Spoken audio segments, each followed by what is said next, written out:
भारतीय बाजारों के लिए आज फिर से बेहतरीन संकेत आते दिख रहे हैं दुनिया भर के बाजारों से, और एक और दमदार शुरुआत के लिए हो जाइए तैयार और भरपूर एक्शन वाला रहेगा आज का दिन भी।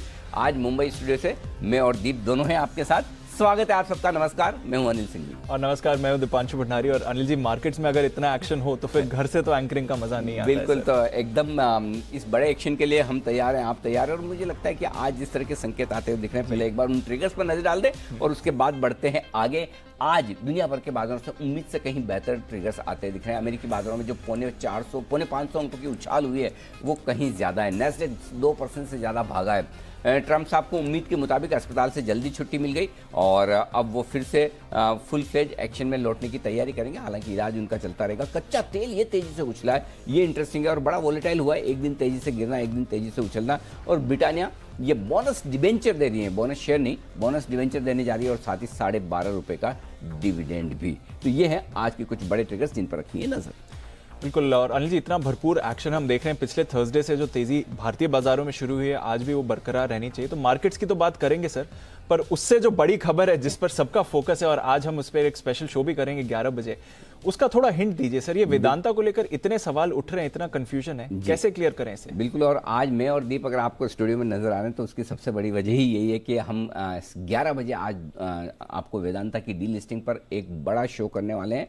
और मैं आपको एक चीज़ कहना चाहता हूँ, और वो ये कि भले आपके पास वेदांता के शेयर हो ना हो, नहीं तो आमतौर पर यह होता है कि मेरे पास तो वेदांता के शेयर ही नहीं, मैं क्यों देखूं। बिल्कुल। लेकिन आपके पास कभी भी किसी भी ऐसी कंपनी के शेयर हैं या होंगे जो डी लिस्टिंग में जा सकता है, तो ये शो आपके काम का होगा। 100%। क्योंकि इसमें डी लिस्टिंग की प्रोसेस को लेकर और वेदांता में डी लिस्टिंग में आप कैसे फायदा उठा सकते हैं। और हम दीप में ये कहना चाहता हूँ कि पिछला पूरा 3 दिनों का लंबा वीकेंड, कल का दिन, इतने सारे सवाल लोगों के, और उन सवालों में जवाब ढूंढना बहुत मुश्किल काम है, क्योंकि कई सारी चीजें तो प्रोसेस से रिलेटेड है और कई सारी चीजें मैथमेटिक्स और कैलकुलेशन और बैलेंस शीट से रिलेटेड। तो दोनों का समन्वय हमने किया इस शो में, जहां पर हम आपको ये बताएंगे कि वेदांता की डी लिस्टिंग कहाँ हो सकती है, किस प्राइस पर हो सकती है या नहीं हो सकती है। बड़ा सवाल तो ये भी है कि हो सकती है या नहीं हो सकती, हो सकती तो किस प्राइस पर हो सकती है।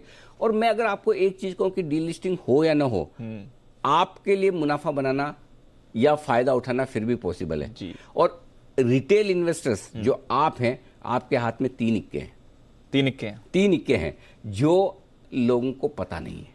कई बार ये होता है, मतलब आप ब्लाइंड ही खेल रहे हैं। अब जब पत्ते उठा के आप देखें तो आपको पता चला कि आपके हाथ में 3 इक्के। तो जिनके पास वेदांता के शेयर हैं उनके हाथ में 3 इक्के हैं। तो यूजुअली तो ये फंड्स के पास इक्के होते हैं, रिटेल के पास कैसे आ गए?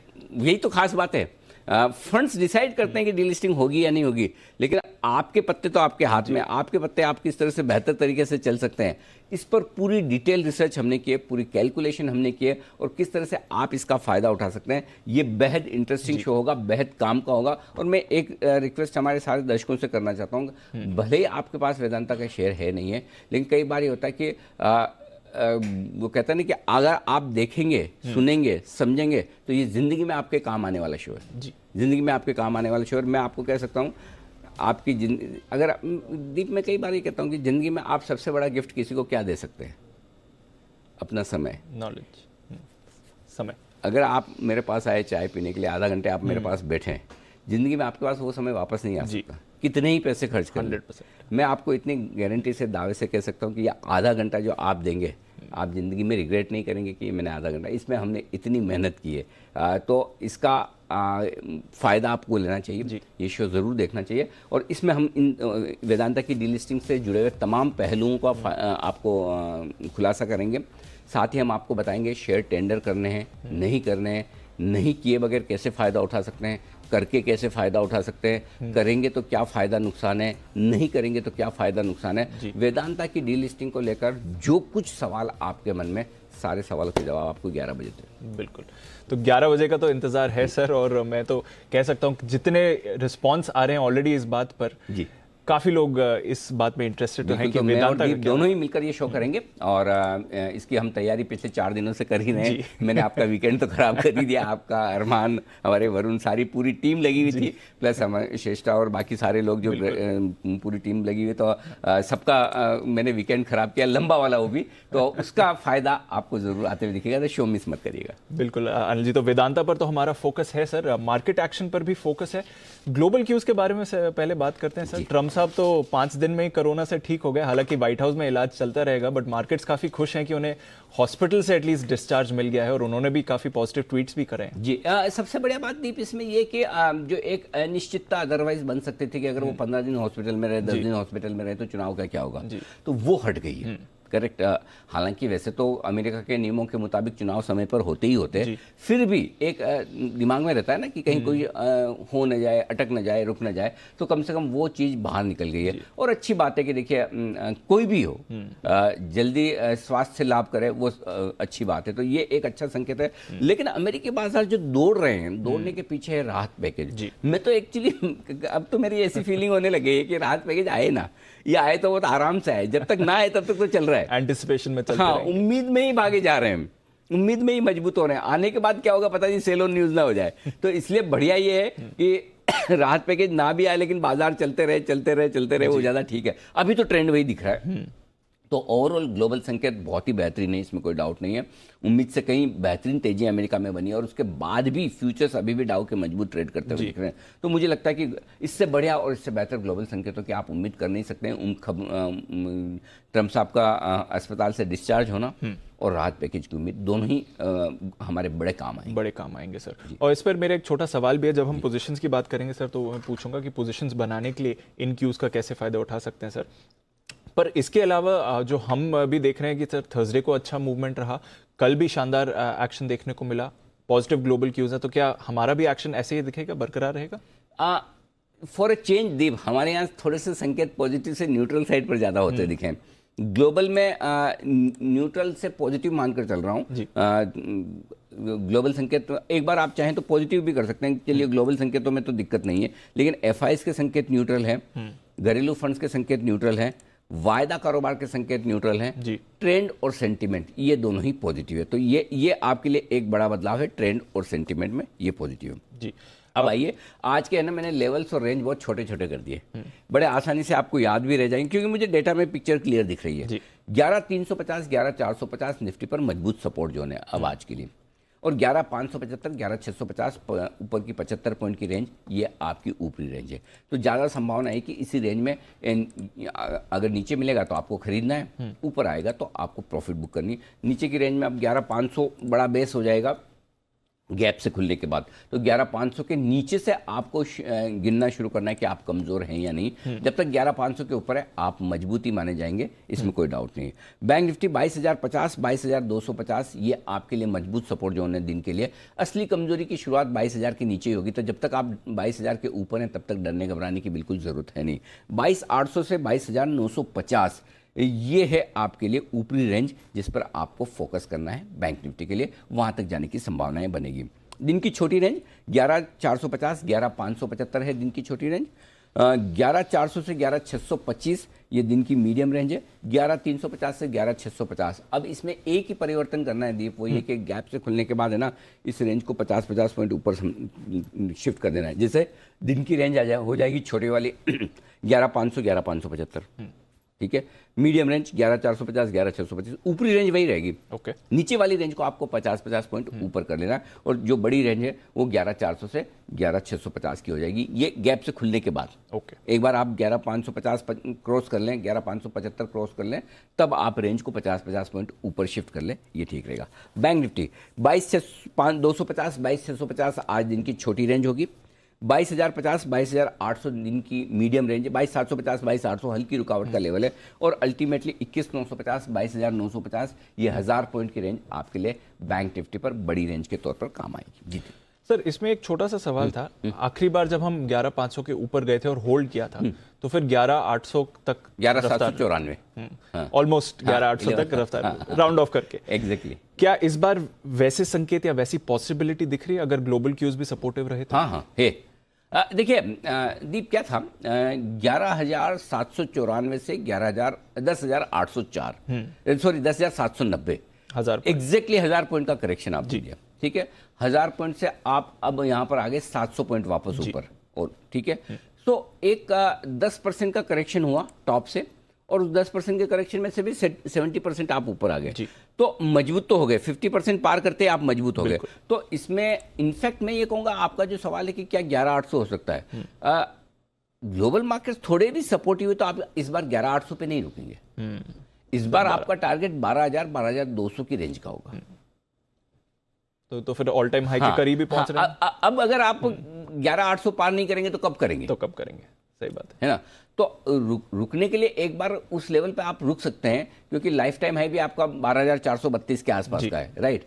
तो नेचुरली अब आप कंजेशन जोन में तो जा रहे हैं ऊपर, लेकिन अगर अनहोनी कोई चीज हो जाए, खाली एक ही दिक्कत है, अमेरिका का इलेक्शन। अगर ये अमेरिका के इलेक्शन वाला महीना नहीं होता कि 3 नवंबर को इलेक्शन है, उसके ठीक पहले का महीना, तब तो 100% आप 12,000 और उसके पार भी जाने को तैयार थे। वोलेटिलिटी बढ़ेगी, और वो वोलेटिलिटी बढ़ेगी अमेरिकी बाजारों की वजह से। तो इसलिए अक्टूबर का महीना स्मूथ नहीं रहेगा। आप एक फॉर एग्जांपल विक्स, आज आपका विक्स 7% बढ़कर आया है। वही मेरा सवाल था। कल 7% घटा था, तेजी में 7% विक्स बढ़ा है, तेजी में बढ़ा है। आप दूसरी चीज देखिए, इवन अमेरिकी बाजार बड़ा मूव दे रहे हैं आजकल। वो 150, 200, 250 पॉइंट वाला नहीं रहा मामला, नैस्डैक 2% ऊपर नीचे होता है, करेक्ट। तो इसका मतलब क्लियर है कि दोनों तरफ की व्यूज बड़े स्ट्रांग है, तेजी और मंदी की तरफ। बाइडेन के जीतने वाले भी मान रहे हैं, ट्रंप के जीतने वाले भी मान रहे हैं, बाइडेन के जीतने वाले मान भी रहे हैं, लेकिन उन्हें छोड़ना नहीं है कि भाई नहीं कोई बात नहीं, जीत भी गया, एक झटका आएगा तो आएगा, बाकी वापस तेजी हो जाएगी। तो व्यू जिसका भी मार्केट पे बड़ा स्ट्रॉन्ग व्यू है, और जब स्ट्रॉन्ग व्यू होता है तो वॉलेटिलिटी बढ़ती है। दोनों ही स्ट्रॉन्ग है। एक ढीला पड़ जाए ना तो ठीक है, जब मंदी वाले ढीले हैं तो ठीक है, तेजी कर लो, तेजी वाला ढीला है तो फिर ठीक है, नीचे जाना। लेकिन यहाँ पे दोनों ही मजबूत हो रहे हैं। क्यों? तेजी करने वालों के पास सब कुछ है, अच्छा सेंटिमेंट, मजबूत बाजार, टेक्निकली स्ट्रॉन्ग, स्टिमुलस पैकेज, क्या नहीं है। मंदी करने वालों के पास एक चीज है, उम्मीद कि अमेरिका के चुनाव में कुछ ऐसा होगा जिससे हो जाए। तो दोनों के पास अपने अपने हिसाब से कुछ ना कुछ है। एक फैक्ट्स पे है, दूसरे उम्मीद पे है। तो इसलिए ये महीना वॉलेटिलिटी बहुत बढ़ेगी। कच्चा तेल देख लो आप, एक दिन 6% गिरता है, एक दिन 6% बढ़ता है। ये चीजें होंगी, और ग्रेजुअली ये सारी एसेट क्लास में होगी। एक से निकल, आप रुपया देखो, हम नजर नहीं डालते, कल रुपया देखो, कल वापस गिरा, परसों 1%, 1% बढ़ गया।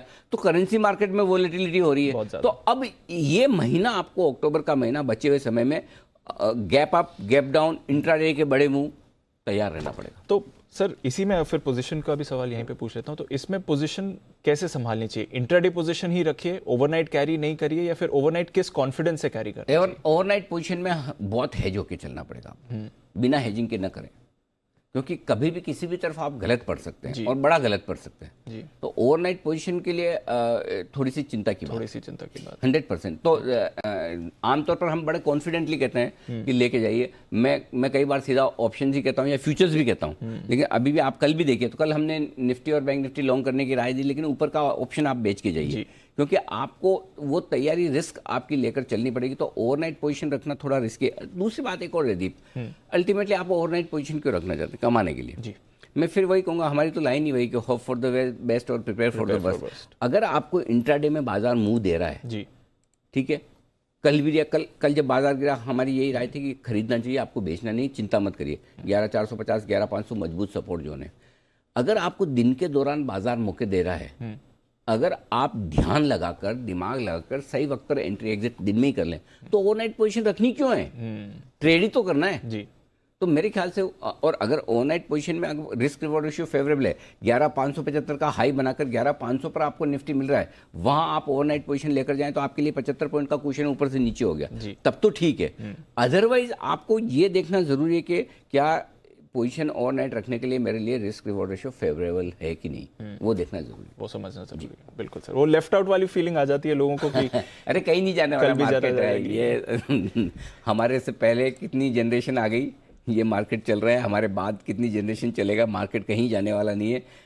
कोई 2, 4, 5 दिन अगर ट्रेड नहीं करेंगे, कम कर लेंगे, तो कुछ खजाना नहीं लूट जाने वाला है कि आपका। अच्छा, दूसरा ये तो महासागर है, ओशन। दो दो बाल्टी अगर सबने पानी निकाली तो खत्म होने वाला है क्या? ना। और आप कितना लूट लोगे?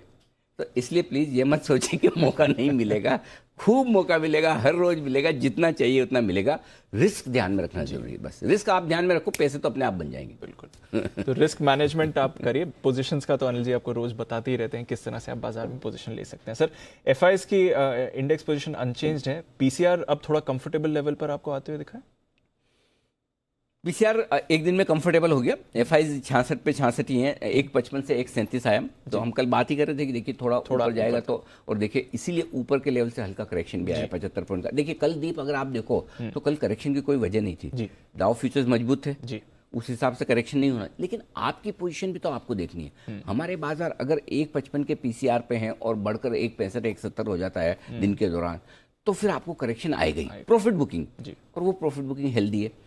विक्स बढ़कर आया तो थोड़ी सी चिंता की बात विक्स से है बस। बिल्कुल। तो जी नजर रखिए, संकेत वैसे तो बाजार के लिए अच्छे हैं, तो फिर अब बताइए सर एग्जिस्टिंग पोजीशंस के लिए क्या करना चाहिए? 11,400 एक ही स्टॉप लॉस है आज भी, और उसको हम ट्रायल करके बाद में जब बाजार 11,575 पहुंचेगा तो आपके लिए इंट्राडे स्टॉप लॉस 11,500 का हो जाएगा।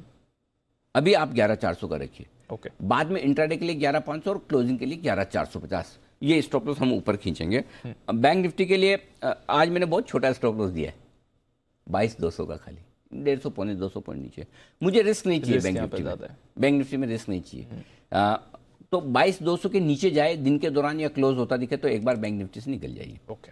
अभी भी कंफर्ट निफ्टी में ज्यादा है खरीदारी करने के लिए, आईटी का पार्टिसिपेशन। तेजी के लिहाज से निफ्टी में कंफर्ट ज्यादा है, मंदी होगी तो बैंक निफ्टी में कंफर्ट ज्यादा आएगा। बेचने के लिए बैंक निफ्टी को पकड़ेंगे, खरीदने के लिए निफ्टी को पकड़ेंगे। ठीक है, तो निफ्टी में स्ट्रेंथ ज्यादा लग रही है, बैंक निफ्टी में थोड़ा टाइट स्टॉप लॉस रहेगा। शॉर्ट्स के लिए भी स्टॉप लॉस छोटा ही है, 11,600, 100 पॉइंट ऊपर का जी, और बैंक निफ्टी पे 22,800, कल भी यही दिया था जी, 22,800 ट्रिगर नहीं हुआ, देखिए वहीं से घूम गया, 22,768 का हाई था जी, एकदम परफेक्ट लेवल से घुमा कल मार्केट। आज 22,800 रखिए इंट्राडे और क्लोजिंग, 22,800 पार करके ठीक है तो 22,950, 23,050 यहाँ तक आपकी जाने की तैयारी बनेगी, ये आपके लिए। अब आइए फ्रेश पोजीशन में आपको बता दूं, लगे हाथ खरीदना है निफ्टी 11,400 अभी स्टॉप लॉस है, जिसको हम शिफ्ट करके ऊपर ले आएंगे बाद में। 11,575, 625, 650, ये 3 टारगेट दिए। बीच में एक टारगेट और घुसाना चाहें तो 11,600 घुसा दीजिए, हर 25 पॉइंट पर टारगेट बन के निकल कर आ रहा है। लेकिन 11,575, 11,625, 11,650 ये टारगेट है। अब शॉर्ट जो करना है दीप, ये थोड़ा सा ट्रिकी है कि कहाँ से शॉर्ट करें। 11,575 कल का हाई है, क्या वहीं से कर लें? मुझे लगता है चूंकि हम हायर हाई हायर लोज बना रहे हैं तो थोड़ा सा और ऊपर का इंतजार कर लें। 11,600, 11,625 की रेंज में, 650 की रेंज में शॉर्ट करेंगे तो ठीक है, लेकिन शॉर्ट करके आपको स्टॉप लॉस स्ट्रिक्ट रखना है और 11,700 का होगा। 11,700 का स्टॉप लॉस लगाएं, छोटे टारगेट के लिए ही शॉर्ट करें, 11,550, 11,500 बस, इससे ज्यादा नहीं। बड़े टारगेट नहीं रखने शॉर्ट करने के लिए, इतना ही काफी है जी। ठीक है, तो दोनों तरफ के मौके आपको मिलने वाले हैं। बैंक निफ्टी के लिए क्या करेंगे फिर? 22,200 के स्टॉप लॉस से खरीदिए, या 22,250 के आसपास मिल जाए तो भी खरीदिए। वैसे 22,250 तो अच्छा लेवल है एंट्री करने के लिए, आई डोंट नो आएगा नहीं आएगा, आज चूंकि गैप से खुल रहे हैं, तो ऐसे में आपके लिए 22,200 के स्टॉप लॉस से खरीदना है। 22,550, 650, 750 और उसके बाद 950 फाइनल, ये टारगेट है आपके लिए बैंक निफ्टी पर ऊपर की तरफ। जो लोग शॉर्ट करना चाहते हैं बैंक निफ्टी, 22,800 से मूड बनाएं कि मुझे शॉर्ट करना है। 22,950, 23,050 मेरे लिए बहुत परफेक्ट रेंज है जहां पर शॉर्ट, वहां है तो मैं पक्का शॉर्ट करने की राय दूंगा। ओके, 100%। अब आज का आज ऐसा कोई ट्रिगर नहीं कि वहां पहुंच जाए, लेकिन आपके लिए लेवल ध्यान में होनी चाहिए। तो 22,800 से मूड बनाइए शॉर्ट करने का, 22,750 के ऊपर से 23,100 आपका स्टॉप लॉस होगा, 22,650, 22,550, 22,450 ये टारगेट होंगे नीचे की तरफ। ओके, तो ये है आपके लिए नई पोजीशंस बनाने के लिए किन लेवल्स पर आपको ध्यान रखना है। वेदांता बैन में है, बैन में बना हुआ है, उसके अलावा कोई नया स्टॉक नहीं आया सर। अब 2 हफ्ते हो गए सीरीज के, अभी तक नया स्टॉक और नहीं आया, ये अच्छी बात है। एब्सोल्युटली, बैन में एकमात्र वेदांता है। एक्चुअली थोड़ा सा इस बार सीरीज में एक्शन कम है स्टॉक्स को लेकर, हो सकता है, और बड़ी सीरीज है। कोई पर्टिकुलर रीजन नहीं समझ नहीं आया, पता नहीं, लोग पोजीशन उतनी बना नहीं रहे जितनी बननी चाहिए। तो मुझे ऐसा लग रहा है कि स्टॉक से ज्यादा इंटरेस्ट इंडेक्स में आ रहा है ट्रेड करने के लिए, हो सकता है। वही आप जो पॉइंट मेक कर रहे हैं कि थोड़ा रिस्क मैनेजमेंट, हाँ, उस हिसाब से स्टॉक्स में रिस्क थोड़ी सी बढ़े। और दूसरा ये कि ना दीप, आप अब रिजल्ट सीजन में घुस रहे हैं जी, तो रिजल्ट सीजन में स्टॉक स्पेसिफिक मौके भी ज्यादा बनते हैं, तो रिस्क भी बढ़ जाती है। दोनों ही चीजें हैं जी, क्योंकि मुंह बड़े आते हैं, तो अगर जिसको बड़ा मुंह खेलना है तो वो रिजल्ट वाले स्टॉक में जाएगा कि चलो अरे एक दिन में बड़ा होगा जो भी होगा। दूसरी तरफ ये कि जो जिन लोगों को रिस्क नहीं पता है कि रिजल्ट क्या होंगे कैसे होंगे, और रिजल्ट की रिस्क तो हमेशा होती है, तो फिर वो कहेंगे छोड़ो स्टॉक ही ठीक है, अपने इंडेक्स ही ठीक है। इंडेक्स ही ठीक है, ठीक है। तो इंडेक्स पर एक्शन ज़्यादा बढ़ते हुए दिख रहा है। थोड़ा फंड डेटा के बारे में बताइए सर। वैसे तो खरीदारी हुई है पर आपने आज न्यूट्रल रखा है इसको। 237 करोड़ की खरीदारी की है, छोटी है, लेकिन सामने स्टॉक्स 834 करोड़ के बेचे। तो दीप नेट नेट है ना, आप ये देखिए कि करीबन 600 करोड़ के स्टॉक्स बेचे, पहली चीज। 44 करोड़ के उन्होंने इंडेक्स बेचे, तो इंडेक्स न्यूट्रल है एक तरह से, 44-45 करोड़ छोटा है, ठीक है ना। तो बेसिकली एफआईज ने ज़्यादा कुछ किया नहीं, हल्की सी बिकवाली। घरेलू फंड ने 450 करोड़ की बिकवाली की। मैं नेगेटिव भी दे सकता था, लेकिन मैं एक दिन के बेसिस पे डिसाइड नहीं करना चाहता, तो इतने दिनों से खरीद के पहली बार उन्होंने बेचा है, और एफआईज ने भी थोड़ा खरीदारी का मामला कम किया है। तो 100-200 करोड़ का फर्क है दोनों के बीच में, 200-250 करोड़ का, तो उससे हम अभी मतलब नहीं निकालेंगे। तो इसलिए आज हमारे लिए दोनों डेटा न्यूट्रल है। लेकिन 1090 करोड़ के जो इंडेक्स खरीदे हैं ऑप्शन इंटरेस्टिंग है दीप, ये अच्छे नहीं है। इवन इंडेक्स फ्यूचर्स जो 44 करोड़ की बिकवाली है, उसमें इंडेक्स में शॉर्ट्स ज्यादा बने, इंडेक्स में भी शॉर्ट बने और ऑप्शंस में भी पुट ज्यादा खरीदे। तो कल बड़े दिनों बाद एफआई थोड़े से ना सावधानी के मूड में आए कि रुकें क्या, ऐसा कि थोड़ा हाथ खींचा है जी, ये दिख रहा है। बस चिंता की बात तो नहीं है अभी? ना ना, चिंता तो नहीं, चिंता किससे करनी है, क्योंकि पिछले हफ्ते ही सर पॉजिटिव हुए हैं, तो अभी वापस वहां से फिर नेगेटिव चलेगा तो एक आध दिन हमारा भी तो मूड खराब होता है किसी दिन, मतलब ठीक है शो करना है इसलिए करना, कभी कभी ऐसा भी होता है, फिर अपने आप को चार्ज अप करते हैं। वैसे एफआईज भी किसी एक आध दिन ऐसे थोड़ा डाउन हो सकता है, लेकिन हाँ मूड बदलने जैसा नहीं। ओके, चलिए, तो ये अच्छी बात है। वायदा कारोबार के संकेत क्या बता रहे हैं सर? लेवल्स क्या निकल कर आएंगे फिर? 11,500 ये मेक और ब्रेक लेवल है। 17 लाख शेयर हैं पुट में, जिसमें से 14 लाख शेयर कल ही जुड़े हैं। कल पुट राइटर्स 11,500 पर पोजीशन बनाकर गए ओवरनाइट, हिम्मत वाले लोग हैं वो। तो आपके लिए सपोर्ट यही हो गया जी। तो 11,500 के नीचे से आपको गिनना है कि कमजोर है कि नहीं है। 11,500 के कॉल्स पे दीप 22 लाख शेयर है, ये इंटरेस्टिंग है। अब होगा क्या दीप, आप 11,500 के ऊपर खुल रहे हैं, टिकेंगे जी, तो जो ये शॉर्ट सेलर्स है ये तनाव में आएंगे। और ये इस हफ्ते की बात कर रहा हूं, जो परसों एक्सपायरी है जी, ठीक है। इन्हें ये लगेगा पैसा बनना थोड़ा मुश्किल है, लेकिन टेंशन कब होगी? टेंशन होगी 11,600 को पार करेंगे तब। क्यों? आप एक चीज नोटिस करिएगा, और ये मैं आपको बताता हूं और हमारे सारे दर्शकों को, आमतौर पर शॉर्ट कवरिंग कब आती है जी? मैं कई बार बोलता हूँ कि शॉर्ट कवरिंग का सहारा मिलेगा का। शॉर्ट कवरिंग तब आती है जब एक नीचे का लेवल पार करके उसके 100 पॉइंट ऊपर की रेंज को पार करके। अब देखिए, आज आप 11,575 11,580 पर ट्रेड कर रहे हैं और 11,500 पे किसी ने कॉल बेचा हुआ है, तो भी उसे लगेगा 500 वाली रेंज ही चल रही ना।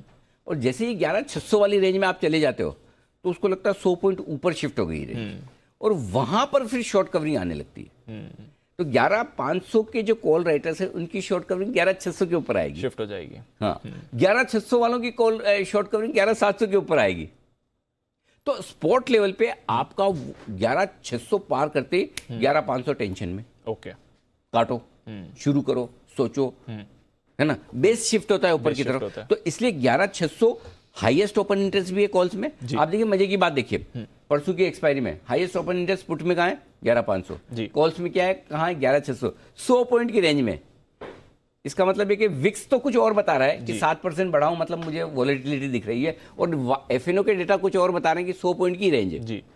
अगर हाईएस्ट ओपन इंटरेस्ट आपके 11,500-600 में हो तो इसका मतलब क्या है? एफएनओ का डेटा तो कह रहे हैं कि हमें 100 पॉइंट की रेंज में रहना है जी जी, करेक्ट। और वीकली एक्सपायरी, इसका मतलब आप एक्सपायरी तक का व्यू लेकर चल रहे हो। तो अब दोनों में से क्या सही होगा पता नहीं। विक्स उसकी वजह से वॉलेटाइल हो जाएंगे, बाजार उतार चढ़ाव होगा, या डेटा की वजह से हम रेंज में फंसे रहेंगे, ये मेरे लिए कहना मुश्किल है। दोनों में से क्या सही होगा? अभी अगर दोनों में से मुझे आप एक बोलेंगे तो मैं भरोसा डेटा पर करता हूं, मेरी आदत ही है। तो इसलिए उस हिसाब से मुझे लगता है न 11,500 टूटे न 11,600 टूटे, ये रेंज में दिख रहा है इस वक्त। लेकिन ज़्यादा संभावना फिर भी है कि 11,600 पार करके निकले, लेकिन फिलहाल ये डेटा ये आपको कह रहे हैं। और 11,600 अगर आप पार हुए तो फिर आपके लिए बढ़िया शॉर्ट कवरिंग दिखेगी, क्योंकि तब आपके लिए करीबन 60 लाख शेयर ऐसे हो जाएंगे कॉल राइटर्स जो शॉर्ट हो जाएंगे। ओके, अब आइए बैंक निफ्टी 22,500 छोटा सा लेवल है, एक तरह से आप ट्रेंड डिसाइडर के तौर पे मान लें। 4-4 लाख शेयरों का ये, लेकिन ओपन इंटरेस्ट बहुत कम है। बैंक निफ्टी में ज़्यादा है नहीं। 22,000 पर 7 लाख शेयर है, हाईएस्ट ओपन इंटरेस्ट। 23,000 पर 9 लाख शेयर है, हाईएस्ट ओपन। कल 23,000 पर अच्छी कॉल राइटिंग हुई, 6 लाख शेयर जी कल जुड़े। इसका मतलब कहीं कहीं बैंक निफ्टी में वो कॉन्फिडेंस नहीं है कि 23,000 पार हो पाएगा, ये कॉन्फिडेंस डेटा में नहीं दिख रहा। कल ही के सेशन में 6 लाख जुड़ना, जी आप देखिए 22,750 22,800 की रेंज में पहुंचे जी, उसके बाद भी 23,000 में कॉल राइटिंग तगड़ी हुई है। तो बैंक निफ्टी के लिए ऊपर ब्रेक तो नजर आ रहा है जी। कि 23,000 पार नहीं होगा, और नीचे 22,000 सपोर्ट है, 22,500 बीच में ट्रेंड डिसाइड है, ये डेटा है। ठीक है, पर बैंक निफ्टी ज्यादा आपको एटलीस्ट थोड़ा प्रेशर यहाँ पर ज्यादा बने। लॉन्ग साइड खेलना है निफ्टी, शॉर्ट साइड खेलना है बैंक निफ्टी। पेयर ट्रेड बन सकता है? बन सकता है, लेकिन आज नहीं। आज नहीं। उसका रीजन बताता हूँ। फेडरल बैंक कल था ना अपडेट, आज तो और भी अपडेट, HDFC बैंक का अपडेट, इंडसइंड बैंक का अपडेट, तगड़े अपडेट आ रहे हैं, बहुत बढ़िया अपडेट। इसलिए ये दिख रहा है, लेकिन आज के लिए नहीं। ये पेयर ट्रेड के आज long Nifty short bank Nifty आज बिल्कुल नहीं। आज तो हो सकता है बैंक निफ्टी आपको लीड करने की कोशिश करे। देखिए एक आध दिन चलना अलग चीज है जी। भाई। आजकल आप IPL देखते हैं? नहीं देखते हैं। वो अनकैप्ड प्लेयर्स होते हैं जी। कोई प्रियम गर्ग आया, एक दिन मार गया जोर से, है ना, लेकिन वो एक दिन वनडे वंडर है। हाँ। हर रोज के लिए तो आपको फाफ डुप्लेसी चाहिए जी। है ना, या कंसिस्टेंटली KL राहुल ही मारेगा। तो ये बैंक निफ्टी के लिए वनडे वंडर हो सकता है। एक दो दिन मेरा अच्छा दिन है आज, मेरे पास HDFC बैंक का पीछे से सपोर्ट है, इंडसइंड का सपोर्ट है, कल फेडरल से सपोर्ट मिला, तो एक दिन बैंक निफ्टी कमाल कर सकता है तेजी की तरफ, लीडरशिप ले सकता है। मैं तो चाहता हूँ बैंक निफ्टी की लीडरशिप, जब बैंक निफ्टी की लीडरशिप आती है मेरे कॉल्स निकलते हैं तगड़े वाले, शॉर्ट कवरिंग वाले, और जो मजा मुझे शॉर्ट कवरिंग वाले कॉल में आता है वो कहीं आता ही नहीं है। लेकिन क्या करूं, नहीं है लीडरशिप तो नहीं है अभी। तो आज भले ही हो सकता है बैंक निफ्टी इन अच्छी खबरों के दम पर लीडरशिप ले, लेकिन कंसिस्टेंटली बैंक निफ्टी को लीड करेगा, इसके लिए अभी दिख नहीं रहा है। थोड़ा और सपोर्ट चाहिए और चाहिए। चलिए तो नजर रखते हैं, पर सेटअप इंटरेस्टिंग है आज के लिए, और देखते हैं कि एक्शन कैसा रहेगा। 2 दिन तो अच्छी तेजी रही है, आज भी आसार तो तेजी के ही दिख रहे हैं। चलिए हमारी रिसर्च टीम के साथ भी जुड़ लेते हैं और जान लेते हैं कौन से स्टॉक्स पर आज आपको नजर रखनी चाहिए। हमारे साथ जुड़ रहे हैं हमारे साथ कुशल, पूजा और साथ ही आशीष। कुशल, आपसे शुरुआत करते हैं। गुड मॉर्निंग, बताइए आज के अहम ट्रिगर्स और खबरों वाले शेयर्स कौन से? Good morning Deepanshu. अब देखिए आज के जो अहम ट्रिगर्स है उसमें तिलक नगर इंडस्ट्रीज जो है वो अपने Q2 के नतीजे जो है वो घोषित करेंगे। इसके अलावा लिखिता इंफ्रा का जो IPO चल रहा है जो है कल इसका 4th डे था और ऑलमोस्ट जो है IPO 9.5 गुना सब्सक्राइब हुआ है, जिसमें रिटेल निवेशक जो है ये 24x जो है इनका ऑलमोस्ट सब्सक्रिप्शन आता हुआ नजर आया है। तो रिटेल से काफ़ी अच्छी पार्टिसिपेशन देखने को मिली है। साथ ही कुछ एक कंपनियों के Q2 बिजनेस अपडेट्स भी आते हुए नजर आए हैं, जिसमें टाटा मोटर्स है, यहाँ पर आपको नजर रखनी होगी क्योंकि इनकी जेला रिटेल बिक्री के आंकड़े जो है Q2 के वो आते हुए दिखे हैं। करीब 12% गिरकर ये आते हुए नजर आए हैं, 1.13 लाख यूनिट्स पर क्वार्टर ऑन क्वार्टर बेसिस पर दीपांशु काफी अच्छी प्रदर्शन रही है। 53% की बढ़त जो है इसमें देखने को मिली है। इसके अलावा HDFC लिमिटेड यहाँ पर देखें तो इन्होंने अपडेट दिया है कि सितंबर महीने में इनकी काफी अच्छी recovery, in fact one of the best recoveries मानी जाएगी, और इनके सालाना आधार पर अगर आप देखें सितंबर में तो 31% ज्यादा लोन जो है वो मंजूर किए गए हैं। इसके अलावा सितंबर में जो सालाना आधार पर इनके ये जो लोन बांटते हैं वहां पर भी करीब 11% की तेजी देखी गई है, और लोन डिसबर्समेंट वैल्यू में जो पिछले साल ये जो लेवल्स थे उसके 95% पर ये पहुंचते हुए नजर आए। तो काफी अच्छे अपडेट HDFC से आते हुए दिखे हैं। साथ ही HDFC बैंक पर नजर डालिए, इनके भी Q2 अपडेट्स आए हैं, जहां पर एडवांसेस जो है 16% बढ़कर ऑलमोस्ट 10.4 लाख करोड़ आते हुए नजर आए हैं, और साथ ही डिपॉजिट्स उसमें भी 20% की बढ़त आती हुई देखी है, और कासा रेशियो भी इंप्रूव हुआ है 39.3% से बढ़कर 42% पर। इंडसइंड बैंक इनके भी एडवांसेस करीब 2% बढ़कर 2 लाख करोड़ पर हैं, और साथ ही जो डिपॉजिट्स हैं वहां पर भी 10% की बढ़ोतरी देखी गई है, और 2.3 लाख करोड़ पर यह भी फिगर आता हुआ नजर आया है। और अंत में शोभा लिमिटेड रियल एस्टेट स्पेस में यहाँ पर काफी अच्छी बिक्री होती हुई दिखी है। 690 करोड़ की टोटल सेल्स इन्होंने किए हैं Q2 में, और जो औसत रियलाइजेशन है वो पिछले 5 क्वार्टर्स के हाईएस्ट लेवल्स पर है, करीब 17.5% बढ़कर 7,737 यूनिट्स पर स्क्वायर फुट जो है ये इनकी एवरेज रियलाइजेशन होती हुई नजर आई है। ओके, तो ये हैं कुछ अहम खबरों वाले स्टॉक्स। आइए पूजा से भी जान लेते हैं कुछ और स्टॉक्स जो खबरों के दम पर एक्शन में हैं। Good morning Pooja. जी good morning Deepanshu. Credit access Grameen पर नजर रखिए, कंपनी ने जो QIP का फ्लोर प्राइस है वो तय कर दिया है। 707 रुपये, करीब 707 रुपये प्रति शेयर का भाव ये तय किया है और मौजूदा भाव से करीब 5.5% के डिस्काउंट पर ये फ्लोर प्राइस तय हुआ है। तो क्रेडिट एक्सेस ग्रामीण आज फोकस में रहेगा। 8 अक्टूबर को फिर से एक बोर्ड बैठक होगी जिसमें कि फाइनल इशू प्राइस तय किया जाएगा। मैजेस्को भी आज फोकस में रहेगा। यहाँ पर भी कंपनी की 8 अक्टूबर को बैठक होगी जिसमें कि बायबैक को लेकर कुछ घोषणा हो सकती है। ब्रिटानिया पर भी नजर रखें। बोर्ड ने डिविडेंड और बोनस डिबेंचर जारी करने को मंजूरी दे दी है। करीब 12.5 रुपये प्रति शेयर के डिविडेंड है जिसको कि कंपनी ने मंजूरी दे दी है। इसके अलावा कुछ ऑटो कंपनियों पर नजर रखिए। Bajaj auto, TVS Motors, Atul auto, ये सभी कंपनियां फोकस में रहेंगी क्योंकि खबर आ रही है कि महाराष्ट्र में ऑटो रिक्शा के इस्तेमाल की जो सीमा है वो कम कर दिया। 15 साल से पुराने अगर ऑटो रिक्शा हैं तो वो इस्तेमाल नहीं किए जाएंगे। पहले इसकी सीमा 20 साल थी और 1 अगस्त 2021 से नए नियम लागू होंगे। तो जो ऑटो बिक्री वाली कंपनियां हैं जैसे कि Bajaj auto, TVS Motors, Atul auto, आज इन तमाम कंपनियों पर कुछ रिएक्शन देखने की उम्मीद है। GSFC भी फोकस में रहेगा। कंपनी ने कैल्शियम नाइट्रेट का उत्पादन शुरू कर दिया। भारत में ये पहली कंपनी होगी जो कि इस कारोबार में एंट्री ले रही है। पहले सिर्फ इसका इंपोर्ट किया जाता था और माना जा रहा है कि इस प्रोडक्ट के चलते आय में 20 करोड़ और मुनाफे में करीब 7 से 8% की बढ़त की उम्मीद की जा रही है।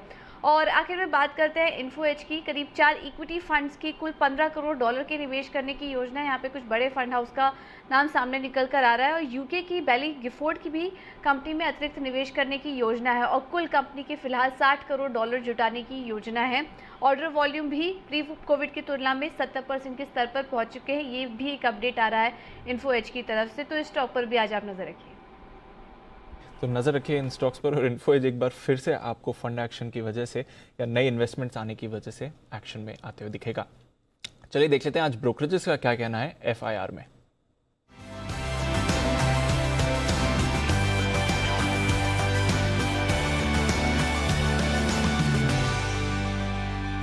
आशीष हमारे साथ तैयार हैं। गुड मॉर्निंग आशीष, बताइए क्या कह रही हैं आज brokerages. Good morning Deepanshu. 4 reports आई अदानी पोर्ट्स पर और सबके सब अगर आप देखें तो काफी पॉजिटिव नजर आ रही हैं। सबसे पहले CLSA की रिपोर्ट बताता हूं क्योंकि रेटिंग को अपग्रेड कर दिया। आउट परफॉर्म की रेटिंग को बदलकर ये खरीदारी की राय दे रहे हैं। लक्ष्य 386 से बढ़ाकर 425 कर दिया। 350 के आसपास की कल की क्लोजिंग है और इनका मानना है कि इन्होंने जो कृष्णापट्टनम पोर्ट का अधिग्रहण किया है इससे ईस्ट कोस्ट में इनकी जो पकड़ है वो और मजबूत होती नजर आएगी। सिटी भी पॉजिटिव है, ये भी खरीदारी की राय दे रहे हैं 402 रुपए के लक्ष्य के लिए और ये मान रहे कि एबिटा में करीब 1200 करोड़ का योगदान होगा और मैनेजमेंट का भरोसा है कि FY23 तक ये कॉन्ट्रीब्यूशन जो है दुगना हो जाएगा। नोमुरा भी खरीदारी की राय दे रहे हैं 420 रुपए के लक्ष्य के लिए और मैक्वारी ने आउट परफॉर्म की रेटिंग को बरकरार रखा है लेकिन लक्ष्य जो है 390 से बढ़ाकर 425 रुपए कर दिया है। इसके अलावा अगर आप देखें तो CLSA की एक रिपोर्ट है अमेरिको पर अंडर परफॉर्म की रेटिंग को बरकरार रखा है 350 रुपए के लक्ष्य के लिए। 377 जो है कल की क्लोजिंग है। मान रहे जो धीमी ग्रोथ है उसके चलते थोड़ा सा एक दबाव। प्रभात करिए शुरुआत। सुप्रभात अनिल जी, सुप्रभात दीपांशु। एक तो अनिल जी आपको स्टूडियो में देखकर ना हीमोग्लोबिन बढ़ जाता है और ये जो आपका जो कॉम्बिनेशन है जो आज आपने पहना अनिल जी, जो आपका वो ब्लू कोट और येलो शर्ट थी ना अनिल जी, इसमें आप अनिल जी सबसे ज्यादा स्मार्ट लग रहे हैं। बट दिक्कत एक ही है, मतलब कि अगर बीच में हंसी गायब हो रही है आपकी तो एकदम ना वो जर्नल वाली लुक आती है और डर लगता है कहीं स्टॉप लॉस ट्रिगर हुआ तो गोली ना मार दे। तो अनिल जी ये जो आपकी बिनाका वाली स्माइल है ना इसको आप पूरे दिन बनाए रखिएगा। एब्सोल्युटली, पूरे दिन बनाए रखिएगा। टचवुड है अनिल जी, आप भी टचवुड कर लीजिए। बिल्कुल बिल्कुल, चलिए बिल्कुल मुस्कुराहट बनी रहे। बाकी तो क्या है, नफा नुकसान तो बंसल जी जिंदगी में चलता रहेगा। ट्रेड करेंगे मतलब वो कहते हैं गिरते ही शह सवारी मैदान जंग में जो लोग घुटने पे चल के बल पे चलते वो गिरेंगे क्या। तो जो ट्रेड करेंगे उन्हीं के स्टॉप लॉस ट्रिगर होंगे, जो रिकमेंड करेंगे उन्हीं के स्टॉप लॉस ट्रिगर होंगे। तो वो तो चलता रहेगा, ये पार्ट ऑफ लाइफ है। बिल्कुल निश्चिंत रहिए, एंजॉय करिए लाइफ में। और आज आपके मेरे टाई के कलर भी काफ़ी मिलते जुलते नजर आ रहे हैं। तो बताइए pick of the day Bansal ji क्या चुना है आज आपने।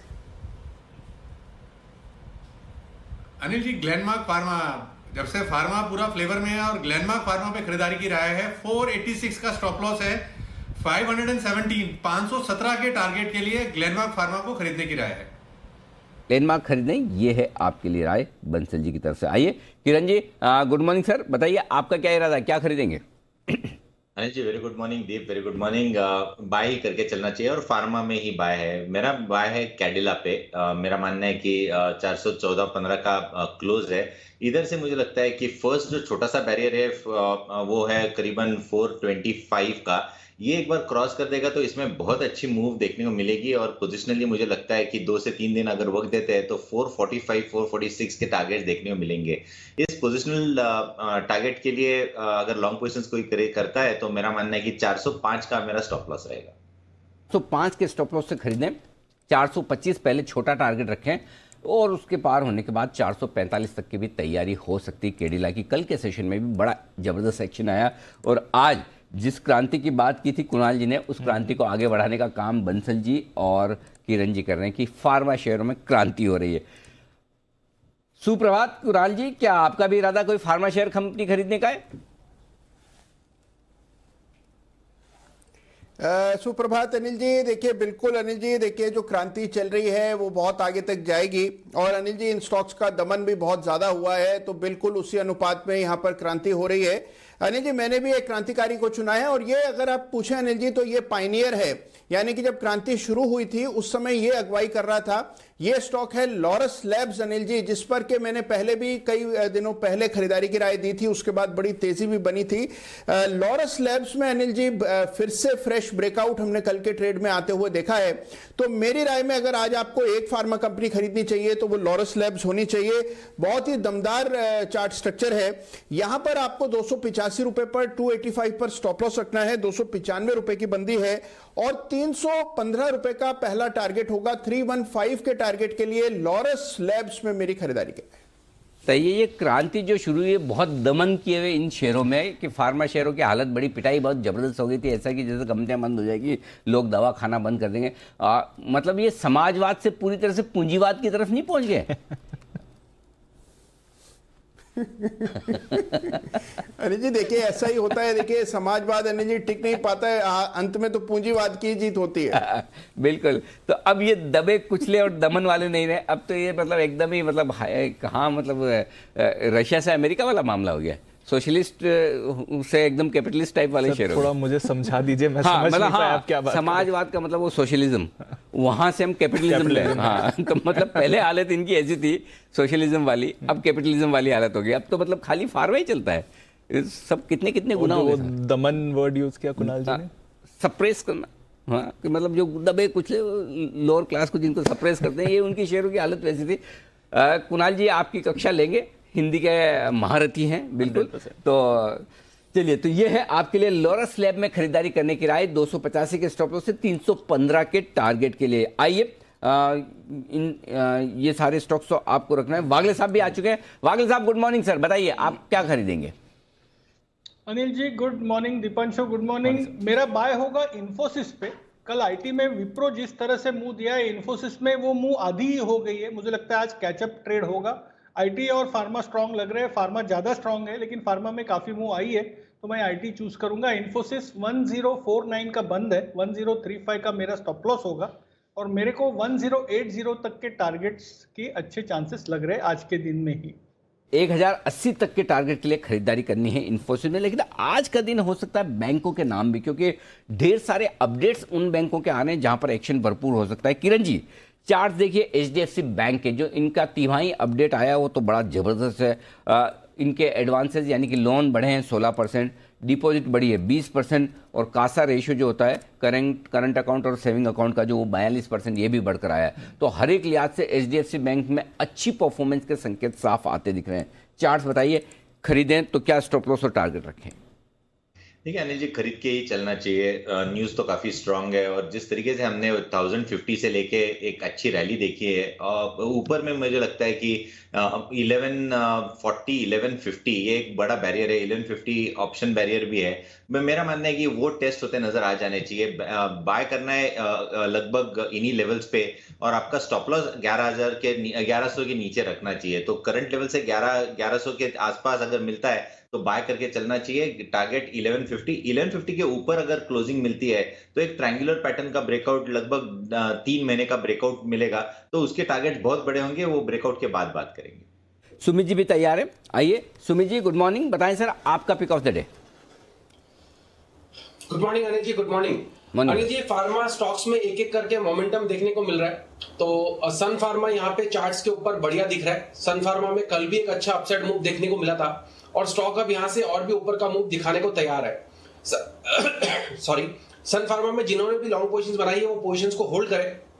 आज भी मार्केट में ओपनिंग के बाद सन फार्मा में लॉन्ग पोजीशंस बना सकते हैं। आने वाले दिनों में फार्मा स्टॉक्स और सन फार्मा एक अच्छा परफॉर्मेंस दिखाएंगे। 520 523 के आसपास सन फार्मा में लॉन्ग पोजीशंस इनिशिएट करें। नीचे में 502 505 के आसपास का सपोर्ट लेवल है तो वो स्टॉप लॉस होगा, और ऊपर में 540 550 तो ये इमीडिएट टारगेट होंगे ही होंगे सन फार्मा के। उसके बाद ये रैली बढ़ती हुई देखने को मिलेगी और 580 से 600 रुपए तक के लेवल भी सन फार्मा में देखने को मिल सकते हैं। तो सन फार्मा में लॉन्ग पोजीशंस इनिशिएट करके चलने का सलाह रहेगा। बिल्कुल, और मुझे याद है सन फार्मा लगातार कई बार आपने रिकमेंड भी किया है, और 10 की कमाई में भी, इन्वेस्टमेंट के लिहाज से भी और ट्रेडिंग के लिए भी। वीके शर्मा साहब भी हमारे साथ जुड़ चुके हैं। शर्मा साहब, गुड मॉर्निंग, स्वागत है सर आपका, सुप्रभात। बताएं सर, आपने क्या स्टॉक चुना है, कौन सा ऑप्शन या फिर स्टॉक है? जी, शुभ प्रभात आप सभी को और आपके इतने दमदार पैनल को। तो अनिल जी, ऑल्दो मेरे जो स्टॉक ऑप्शंस बताए होते हैं कल आपके 7:30 शो में, वो तो आएंगे ही, लेकिन अभी मैं एक अलग से स्टॉक लेकर आया हूँ जो पहले मैंने एक इन्वेस्टमेंट के तौर पर रिकमेंड किया है, और वो स्टॉक है मैजेस्को। एक ये सॉफ्टवेयर कंपनी है, और अभी न्यूज़ में दोबारा किस लिए मैं आज क्यों बोल रहा हूँ इसको, इसलिए कि इसकी जो मीटिंग है वो 8 अक्टूबर को है, और 8 अक्टूबर को बोर्ड डिसाइड करेगा बायबैक के ऊपर। तो मेरे ख्याल से एक ये स्टॉक जो करीब हमने 800 रुपए के ऊपर आपको, आपके दर्शकों को बोला था, और इसमें किसी प्रकार की कोई अनिश्चितता नहीं है कि कितना जाएगा। देखिए, ये कंपनी जो यूएस की सब्सिडी है वो बिक चुकी है, पैसे बैंक में आ चुके हैं। तो मैं ये बताना चाहूँगा आपके सभी दर्शकों को, किसी कारणवश अभी से आने वाले 1 महीने के अंदर या आगे 15 दिन के अंदर किसी प्रकार की कोई भी गिरावट आए बाजार में, तो इस स्टॉक को ले सकते हैं, बिकॉज इसमें कोई अनिश्चितता नहीं है, पैसे बैंक में आ चुके हैं। तो महज ये बायबैक है या फिर डिविडेंड उसके बाद में देंगे। तो हमारा ये मानना है कि 820 रुपए पे आप जो आज ये स्टॉक 824 पे कोट करता है, इसका 1050 तक की इसके जाने की संभावना है, और उतना आपको पैसा मिल सकता है। तो ये, और ये कितनी अवधि में, ये करीब यहाँ से अगर हम गिने तो 6 से 8 महीने के अंदर ये इतने रिटर्न आपको मिल जाएंगे। तो एक बताना चाहता था, कैश का स्टॉक है, और ये सिर्फ एनएससी पे लिस्टेड है, और जो दूसरे जो ऑप्शंस हैं उनको बाद में दिन के अंदर हम 9:30 या 10 बजे बात कर लेंगे। बिल्कुल, तो मैजेस्को बहुत ही बेहतरीन कंपनी, और जैसा कि शर्मा साहब ने कहा कि जो इन्होंने एक अमेरिका में सब्सिडरी कंपनी बेची, उससे बड़ा पैसा बना, और वो पैसा पूरा आ भी चुका है। बेहतरीन कॉर्पोरेट गवर्नेंस वाली और बेहतरीन फंडामेंटल वाली कंपनी, और मैंने जब हुआ था उसके बाद मैनेजमेंट से बात भी की थी, और बहुत कम ऐसे मैनेजमेंट आपको मिलते दीप जिन्होंने साफ साफ कहा कि हम पूरा का पूरा पैसा शेयर होल्डर को लौटाएंगे। क्लियरली कहा, जो भी बेस्ट टैक्स एफिशिएंट तरीका होगा, चाहे वो डिविडेंड हो या बायबैक हो, और इससे मतलब इससे साफ सुथरी बढ़िया कंपनियां मिलना ही मुश्किल है। तो जो शर्मा साहब कह रहे हैं एकदम परफेक्ट है, और देखिए उन्होंने बायबैक का ऐलान भी कर दिया। मतलब ऐसा भी नहीं कि आराम से 2-4 साल पैसे पे मतलब कुंडली मार के बैठे हैं कि आए पैसे एंजॉय करता हूँ, देखता हूँ, मेरी मर्जी होगी वो करूँगा। नहीं, ये ऐसे मैनेजमेंट मिलना बहुत मुश्किल है वाकई में। तो चलिए इस पर नज़र रखिएगा। 8 तारीख को, 8 यानी कि परसों है बोर्ड बैठक, इसकी बायबैक पर होगा विचार। हिमांशु गुप्ता हमारे साथ है। हिमांशु जी, गुड मॉर्निंग, बताएं सर आपका pick of the day. Good morning Anil ji. Sir 2 picks of the day मैं आज निकाल कर लाया हूँ, बी अल्फाबेट से हैं दोनों ही। पहला स्टॉक है बालकृष्ण इंडस्ट्रीज। स्टॉक ने सर रिसेंटली एक नया हाई बनाने के बाद 1500 के लेवल्स के ऊपर की टेस्ट करने के बाद बाजार 3 दिन की कंसोलिडेशन दिखा चुका है, और मुझे लगता है कि अब स्टॉक एक अच्छी सपोर्ट पर है। मुझे लगता है कि यहाँ से वापस से एक तेजी बनती हुई नजर आ सकती है आज के सेशन में। तो बालकृष्ण इंडस्ट्रीज में यहाँ पर करंट लेवल्स पे खरीदारी करके चलें 1425 के एक स्टॉप लॉस के साथ, और अपसाइड में मुझे लगता है आज के सेशन में 1500 रुपए तक के लेवल्स बालकृष्ण इंडस्ट्रीज में देखने को मिल सकते हैं। और अनिल जी, एक और भी पिक ऑफ द डे है, अगर आप अरे बिल्कुल बिल्कुल बताइए सर, बताइए जी। सर दूसरी रिकमेंडेशन है खरीदारी की, वो है भारत फोर्ज में। भारत फोर्ज में हमने देखा कि कल के सेशन में एक अच्छा ब्रेकआउट आता हुआ नजर आया, और लगता है कि जो शॉर्ट टर्म में एक करेक्शन था वो यहाँ पर पूरा होता हुआ नजर आया है। तो भारत फोर्ज मुझे लगता है कि आज यहाँ पर खरीदारी करके चला जा सकता है। मुझे लगता है कि 488 490 तक के टारगेट्स भारत फोर्ज में देखने को मिलेंगे। 455 रुपए का एक स्टॉप लॉस यहाँ पर लगाया जा सकता है। 455 के स्टॉप लॉस से खरीदारी करें 488 490 के टारगेट के लिए। आइए कुछ और स्टॉक्स जो एक्शन में आज रहने वाले हैं उनमें से एक अदानी पोर्ट है। शर्मा साहब इस पर राय आप दीजिए। जो इन्होंने कृष्णापट्टनम पोर्ट का अधिग्रहण किया उसके बाद आज कम से कम 4-5 रिपोर्ट्स आई और सब मजबूती के साथ इनके टारगेट्स बढ़ा रहे हैं, इस एक्विजिशन को काफ़ी अच्छा मान रहे हैं। आपकी राय अदानी पोर्ट पर? अदानी ग्रुप के सारे शेयर बड़े मजबूती के साथ ट्रेड कर रहे हैं सर। जी, और वैसे भी टेक्निकली देखा जाए और डेरिवेटिव्स वाइज देखा जाए तो ये सभी स्टॉक मजबूती की स्थिति में है। और ये देखते हुए कि जैसे जैसे हमारी इकोनॉमी रिकवर करेगी, भले ही वो इंपोर्ट हो या एक्सपोर्ट हो, तो उसके तहत पोर्ट्स को तो काम करना पड़ेगा और इनका जो बिजनेस है और आगे चल के बढ़ेगा। और ये जो अधिग्रहण है ये जो न सिर्फ आपको दूसरे ईस्टर्न कोस्ट के ऊपर जिसको हम बोलते हैं कोरोमंडल कोस्ट, वहां पे भी इसको आपको मिलता है एडवांटेज, तो ये बड़ी अच्छी बात है। तो कुल मिला के अडानी पे हमारी खरीदारी की राय है। बिल्कुल, तो खरीदारी की राय के साथ बढ़े आगे। ब्रिटानिया एक और स्टॉक है जिस पर राय दीजिए किरण जी। यहाँ पर खबर है कि बोनस डिबेंचर इशू किया इन्होंने और डिविडेंड भी 12.5 रुपए का। ब्रिटानिया मजबूत दिख रहा है आपको? बिल्कुल, एक अच्छे खासे कंसोलिडेशन का ब्रेकआउट आएगा। अगर ये 3900 का लेवल क्रॉस करेगा तो मेरा मानना है कि पहले 3900 के टारगेट्स के लिए लॉन्ग पोजीशन बिल्कुल क्रिएट करने चाहिए। 3900 के ऊपर लगभग हमने 6 महीने का कंसोलिडेशन का ब्रेकआउट देखने को मिलेगा, जो कि बहुत पावरफुल रहेगा क्योंकि ये वापस एक बार ओपन ब्लू स्काई टेरिटरी में चला जाएगा। तो मेरा मानना है कि इधर बिल्कुल लॉन्ग पोजीशन रखने चाहिए। 3800 के नीचे आपके स्टॉप लॉसेस होने चाहिए। वागले साहब, इंडसइंड बैंक के चार्ट्स देखिए और बताइए इसमें क्या करना है। 2% इनके लोन्स बढ़कर आए हैं और 10% डिपॉजिट्स बढ़ी हैं और कासा रेशियो 40.5% के आसपास का रहा है। आंकड़े ठीक कहे जाएंगे। इस तिमाही का जो अपडेट दिया है इन्होंने 600 पर है स्टॉक का, क्या और मजबूत हो सकता है? अनिल जी, 621 का मेरा एक टारगेट है और 580 का स्टॉप लॉस है। तो अगर आपको मिलता है 590, 584, 585 ये रेंज में तो ज्यादा बेटर होगा। अगर आज गैप अप खुलता है और 605, 610 के ऊपर चले जाता है फिर थोड़ा वेट करना होगा, लेकिन 600, 595 ये रेंज में लिया जा सकता है। मुझे 621 तक की अपसाइड दिख रही है। आपका 590 का स्टॉप लॉस होना चाहिए। ओके, 590 के स्टॉप लॉस के साथ खरीदना ठीक रहेगा। एक और स्टॉक है जहां पर एक्शन दिख सकता है, वो है शोभा लिमिटेड। इन्होंने भी अपना क्वार्टरली जो अपडेट दिया है। जरा हिमांशु जी इसके चार्ट्स देखिए और बताइए इसमें क्या करना है, क्योंकि बिक्री भले ही 14% कम हुई हो, लेकिन अगर तिमाही दर तिमाही देखेंगे तो सिचुएशन काफ़ी बेहतर हुई है। सबसे बढ़िया बात है रियलाइजेशन काफ़ी बढ़िया बढ़कर आए। इस माहौल में ऊंचे दाम पर ये बेच पा रहे हैं। 5 तिमाहियों का सबसे हाईएस्ट और 690 करोड़ की बिक्री बताई है इन्होंने। बताइए शोभा के चार्ट्स पे कुछ दम है? अनिल जी, पॉजिटिव सेटअप है मैं कहूँगा, और पिछले कुछ दिनों की करेक्शन कंसोलिडेशन के बाद मुझे लगता है कि यहाँ पर पॉजिटिव मोमेंटम बनता हुआ नजर आ सकता है। तेजी की पोजीशन बनाई जा सकती है 225 के स्टॉप लॉस के साथ, और नियर टर्म में मुझे लगता है कि स्टॉक 260 से 265 रुपए तक का पहला टारगेट अचीव कर सकता है। 265 के ऊपर की क्लोजिंग काफी पॉजिटिव होगी और उस केस में 280 से 290 तक की रैली भी यहाँ पर बनती हुई नजर आ सकती है। एक और स्टॉक है वो है क्रेडिट एक्सेस ग्रामीण। कुणाल जी इसके चार्ट देखिए, QIP लेकर आ रहे हैं, 5.5% डिस्काउंट पर है। 707 रुपये 70 पैसे से समझ लीजिए, 750 का बंद हुआ है। कोई बढ़िया लेवल है जहां पर एंट्री की जाए? QIP के हिसाब से अगर स्टॉक नीचे आता है कहां खरीदना चाहिए इसे? अनिल जी देखिए, एक सपोर्ट है 680 के आसपास। मुझे लगता है कि अनिल जी 680 तक भी शायद स्टॉक ना जाए, क्योंकि 700 पर भी एक मामूली सा सपोर्ट है। तो 700 to 680 के रेंज में मुझे लगता है कि बिल्कुल बाय करना चाहिए। ओवरऑल ट्रेजेक्टरी पॉजिटिव है और ये स्टॉक भी 900 रुपए की ओर बढ़ रहा है। तो मेरी राय में हर करेक्शन में बाय करना चाहिए। 700 रुपए के आसपास मजबूत सपोर्ट है, तो 700 to 680 इसका एक्विजिशन प्राइस होना चाहिए। ओके, ये है आपके लिए क्रेडिट एक्सेस ग्रामीण पर राय। एक और स्टॉक है जिस पर HDFC लिमिटेड, शर्मा जी से तो राय ले नहीं सकता। शर्मा जी आप खाली सुनिए और खुश हो जाइए, आपकी पेरेंट कंपनी है। HDFC बैंक ने भी अच्छे क्वार्टरली अपडेट दिया और HDFC लिमिटेड ने भी बहुत तगड़ा क्वार्टरली अपडेट दिया है। सितंबर महीने में सबसे मजबूत रिकवरी हुई है। सितंबर महीने में 31% लोन बढ़े हैं, 11% लोन ज़्यादा डिसबर्स किए हैं, लोन एप्लीकेशन में 12% की बढ़त है। ये वाह क्या बात है, सारे के सारे आंकड़े तगड़े हैं। सुमित जी, HDFC लिमिटेड आपका फेवरेट रहा है बेचने के वक्त भी और खरीदने के वक्त भी। अब खरीदने का वक्त है क्या, करेक्शन पूरा करने के बाद? बिल्कुल अनिल जी, स्टॉक के अंदर खरीदारी करनी चाहिए। स्टॉक वैसे भी पिछले 4 दिनों से हौले हौले करके तेजी दिखा रहा है और अभी तेजी बढ़ती हुई देखने को मिलेगी।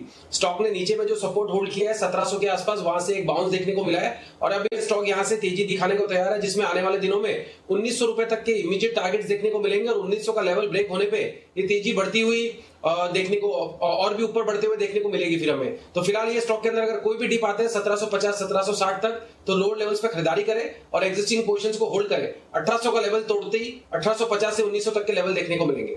ये शायराना तेजी मैंने पहली बार सुनी, होले होले तेजी। मतलब मुझे तो गाना ही याद आ गया, रब ने बना दी जोड़ी वाला। तो ये सुमित जी, ये होले होले तेजी कहाँ से है आपके दिमाग में? अनिल जी, मतलब धीरे धीरे तेजी हुई है और अब तेजी बढ़ते हुए देखने को मिलेगी। तो होले होले का मतलब हो गया धीरे धीरे देखने को मिलेगी। मतलब तो भाई साहब मैं समझ गया, लेकिन इस शब्द का यहाँ प्रयोग होना ये इंटरेस्टिंग है। सब लोग हमारे एक्सपर्ट है ना, बड़े तगड़े हो गए अभी कि कहाँ कुणाल जी फार्मा शेयरों में क्रांति लाते हैं, ये होले होले तेजी ला रहे हैं। वाह भाई गजब, बहुत बढ़िया। आइए, एक छोटा स्टॉक है लेकिन इंटरेस्टिंग खबर है, इन्फीबीम। हिमांशु जी जरा इसके चार्ट देखिए। इन्होंने रिलायंस जियो के साथ ई कॉमर्स और पेमेंट सर्विसेज के लिए करार किया है। छोटी कंपनी के लिए बड़ा करार माना जा सकता है। अब एग्जैक्टली कितना पैसा बनेगा नहीं बनेगा वो पता नहीं, लेकिन ये करार हुआ है। जरा इसके चार्ट बताइए। अनिल जी, थोड़ी माफी चाहूंगा, थोड़ा सा सिस्टम टेक्निकल इशू है, तो मेरे दिल्ली वाले पड़ोसी अगर मेरी हेल्प कर सके। आप टेक्निकल इशू में आप आजकल मेरा है ना, मैं बहुत लोग मुझे है ना वो सब बोलते हैं कि टेक्निकल इशू हो, अनिल जी के पास पहुंचो, अनिल जी आवाज उठाएंगे। अब आपकी आवाज में किसके पास उठाऊं? तो चलिए, टेक्निकल इशू आप ठीक करिए, तब तक दिल्ली वाले बंसल जी मदद कीजिए हिमांशु जी की। इन्फीबीम्स के चार्ट। अनिल जी देखिए, मुझे तो इसके चार्ट्स काफी अच्छे लग रहे हैं। इनफैक्ट नीचे में एक डबल बॉटम लगा हुआ है, 71 रुपीज के अराउंड एक डबल बॉटम लगा हुआ है। और जिस तरीके का टेक्निकल रुझान है अनिल जी, ये इसका वर्स्ट ओवर है। अगर आपको अनिल जी ध्यान हो तो काफी समय पहले अनिल जी आपने इस स्टॉक के अंदर 187 188 के अराउंड आपने इसमें बिकवाली की राय दी थी और उसके बाद ये स्टॉक काफी बुरी तरह गिरा था। तब से कंटिन्यूसली हम लोगों के सेल के रडार पे था। टेक्निकली ऐसा लगता है कि वर्स्ट ओवर है और यहाँ पर एक शॉर्ट टू मीडियम टर्म एक रीरेटिंग देखने को मिलेगी। 90 रुपीज के टारगेट के लिए जिन्होंने ले रखा है होल्ड करें, और हल्की फुल्की करेक्शन आती है तो 74-75 रुपीज के अराउंड इस स्टॉक के अंदर खरीदारी भी की जा सकती है। बट अगर स्टॉक को खरीद रहे हैं तो एक स्टॉप लॉस लगाना ना भूलें। 72 रुपीज इसका डबल बॉटम है, 72 रुपीज के नीचे जाएगा तो टेक्निकली पैटर्न का डिस्टॉर्शन होगा। एल्स 90 रुपए के लिए टारगेट, 90 रुपए के टारगेट के लिए स्टॉक ना सिर्फ होल्ड है, हल्की 2-3 रुपए की गिरावट पर बाय भी है। ओके, होल्ड भी करें, खरीदारी भी करें, कोई दिक्कत वाली बात नहीं। एक और स्टॉक है कैश मार्केट का, सुमित जी आपको देखना है इसके चार्ट्स, और वो है जीएसएफसी। यहाँ बड़ी इंटरेस्टिंग खबर आई, कैल्शियम नाइट्रेट इसका प्रोडक्शन शुरू किया है। अभी तक ये है ना पूरा का पूरा हिंदुस्तान में इंपोर्ट होता था, पहली बार हिंदुस्तान में बनेगा। हालांकि इसके चलते आय 20 करोड़ की बढ़ेगी, 7-8% मुनाफा बढ़ेगा। ऐसा नहीं कि बहुत बड़ा रेवेन्यू वाला है, लेकिन प्रोडक्ट इंटरेस्टिंग और जीएसएफसी इसका प्रोडक्शन शुरू कर चुका है। जरा जीएसएफसी के चार्ट देखिए सर। जीएसएफसी में अनिल जी इसमें भी तेजी देखने को मिल रही है। स्टॉक पिछले 3-4 दिनों में लोअर लेवल से एक तेजी दिखाया है। 64 रुपए के आसपास स्टॉक अभी आ चुका है और स्टॉक यहां से ऊपर का मूव दिखा सकता है, क्योंकि स्टॉक ने 3 दिन पहले 200 डीएमए लेवल तोड़ा और उसके ऊपर अभी सस्टेन कर रहा है। तो स्टॉक यहां से 70 रुपए से 72 रुपए तक के लेवल इमीडिएटली चार्ट्स के ऊपर दिख रहा है कि दिखा सकता है, और 72 रुपए का लेवल तोड़ेगा 72, तो उसके बाद ये मोमेंटम रैली बढ़ती हुई देखने को मिलेगी और फिर 80 रुपए तक के स्तर भी देखने को मिलेंगे। स्टॉक का नीचे में 55 और 58 ये सपोर्ट लेवल्स है, तो 58 के स्टॉप लॉस से लॉन्ग पोजीशन इनिशिएट करके चलने का सलाह रहेगा 70 से 72 के टारगेट्स के लिए। 70-72 के टारगेट के लिए यहाँ पर खरीदारी करने का है। अच्छा शर्मा साहब, एक जरा इन्फो एज पर राय दीजिए। बार बार खबरें आ रही, लगातार आ रही, आज फिर आई है कि 4 फंड मिलके यहाँ पर जोमेटो में बड़ा पैसा लगा सकते हैं। हांगकांग के, दक्षिण कोरिया के, सब अमेरिका के बड़े बड़े फंड्स के नाम आ रहे हैं और ये स्टॉक भी भागे ही जा रहा है। क्या करना चाहिए सर इन्फो एज, Naukri.com? मेरे ख्याल से कल तो थोड़ा आराम किया है इसने, गिरा है, और हो सकता है ये एक इंडिकेशन हो कि प्राइसिंग जो है इसकी थोड़ी आसपास हो या थोड़ा नीचे हो। तो अगर कोई भी मार्केट को जिस तरह से कोई भी अगर बड़ा पीई फंड या इन्वेस्टर जो पैसा लगाता है किसी कंपनी के अंदर और जो फ्यूचरिस्टिक बिजनेस है उसके अंदर, जो डोमेस्टिक इन्वेस्टर्स हैं जिनके पास वो है या जो लेना चाहते हैं, उनको इससे कॉन्फिडेंस मिलता है, क्योंकि वो एक लंबी अवधि के इन्वेस्टर होते हैं और उनका ऑब्जेक्टिव उस कंपनी को चलाना नहीं होता, उनका ऑब्जेक्टिव होता है कि समय आने पर अपना स्टॉक बेचने का, प्रॉफिट कमाने का। तो ये जो एडिशनल जो कॉन्फिडेंस मिलता है इन्वेस्टर्स के लिए, ये भले ही वो जो उनको एंट्री करंट भाव से शायद नीचे मिले तो भी उसके अंदर निवेश करना चाहिए। ओके, तो ये है आपके लिए इन्फो एज पर राय।